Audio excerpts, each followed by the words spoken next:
एक ऐसा नाम जिसे याद करते ही चेहरे पर एक बड़ी सी मुस्कुराहट आ जाती है और हरकतें मामूली से पलों को भी बहुत फनी और यादगार बना देती है।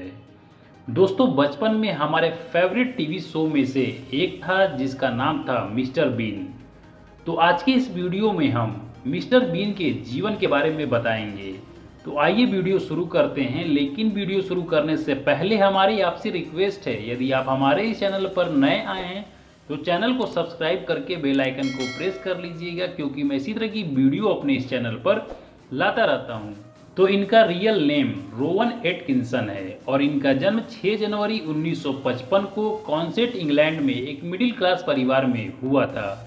इनके पिता का नाम एरिक एटकिंसन था जो एक किसान थे और माता का नाम एला में बैनब्रिज था जो एक हाउसवाइफ थी, और यह 3 भाई थे जिसमें यह सबसे छोटे थे। दोस्तों, यदि बात करते हैं इनके निजी जीवन के बारे में तो एक शो ब्लैक एडर में इनकी मुलाकात सुनेत्रा शास्त्री से हुई, जिनके पिता इंडियन थे और माता ब्रिटिश की थी। सुनेत्रा शास्त्री एक मेकअप आर्टिस्ट थी और कुछ सालों तक इनका लव अफेयर चला और साल 1990 में दोनों ने शादी कर ली। इनका एक बेटा हुआ जिसका नाम बेंजामिन एटकिंसन है और एक बेटी हुई जिसका नाम लिली शास्त्री है। लेकिन साल 2014 में कुछ मतभेदों के कारण इन दोनों के बीच तलाक हो गया।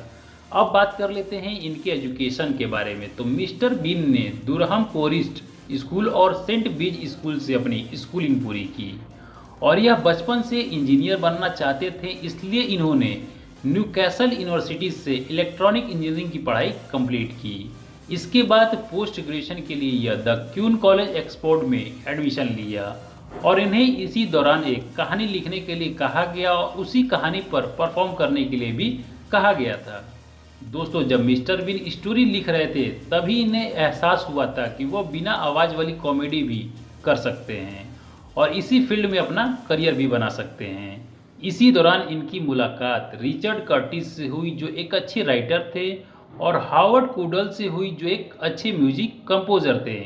इसके बाद तीनों ने मिलकर एक स्टोरी तैयार की और मार्केट में उसे लॉन्च किया और इनके शो को लोगों ने बहुत पसंद किया और इसी बीच इनके शो को प्रोड्यूसर जॉन लॉयड ने देखा और बहुत प्रभावित हुए और एक टीवी शो में काम करने का ऑफर दे दिया और मिस्टर बीन ने इस ऑफर को स्वीकार किया। इस शो का नाम था नॉट दी 9 o'clock न्यूज। यह शो लोगों के बीच काफ़ी लोकप्रिय हुआ और इनकी एक्टिंग लोगों को काफ़ी पसंद आने लगी।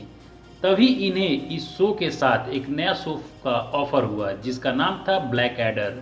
इस शो के सीईओ राइटर इनके खास मित्र रिचर्ड कर्टिस थे, जिनके साथ इन्होंने कॉलेज में एक साथ काम किया था। दोस्तों, ब्लैक एडर में एंट्री के बाद मिस्टर बीन इंग्लैंड के सबसे फेमस एक्टर के रूप में जाने जाने लगे और बहुत लोकप्रिय हुए। लोकप्रियता मिलने के बाद मिस्टर बीन के पास बेन एल्टन आए जो एक बहुत बड़े डायरेक्टर थे। बेन एल्टन के पास एक ऐसा विजुअल स्क्रिप्ट था जिसमें किसी भी प्रकार का डायलॉग नहीं था और वह था चीटिंग करना। इस वीडियो में मिस्टर बीन एग्जाम रूम में जाते हैं और पेपर बंटने के बाद मिस्टर बीन की मस्ती शुरू हो जाती है जो लोगों को बहुत ही हंसाती है और यहीं से रोवन बन गए मिस्टर बीन जो पूरी दुनिया में लोकप्रिय हो गए हैं। दोस्तों, यदि बात करते हैं इनके फिल्मी करियर के बारे में तो रोवन एटकिंसन ने अपनी फिल्मी करियर की शुरुआत जेम्स बॉन्ड और नेवर से नेवर अगेन में छोटी भूमिका से की थी। इसके बाद इन्होंने डेड ऑन टाइम में मुख्य भूमिका के रूप में काम किया और हॉलीवुड फिल्म में भी लोकप्रिय हो गए और साल 1997 में इन्होंने बीन नाम की एक फिल्म का निर्माण किया जो लोगों के बीच में काफ़ी लोकप्रिय रही और देखते ही देखते इन्होंने इसका दूसरा पार्ट भी बना दिया जो और भी लोकप्रिय हुई। इसके अलावा इन्होंने कई फिल्मों में काम किया है और कई फिल्मों का डायरेक्टर भी रह चुके हैं। तो ये रही मिस्टर बीन के जीवन से जुड़ी कुछ जानकारियाँ। आपको यह वीडियो कैसी लगी मुझे कमेंट बॉक्स में बताइएगा और अच्छी लगी हो तो वीडियो को लाइक करके चैनल को सब्सक्राइब कर लीजिएगा, क्योंकि मैं इसी तरह की वीडियो अपने इस चैनल पर लाता रहता हूँ।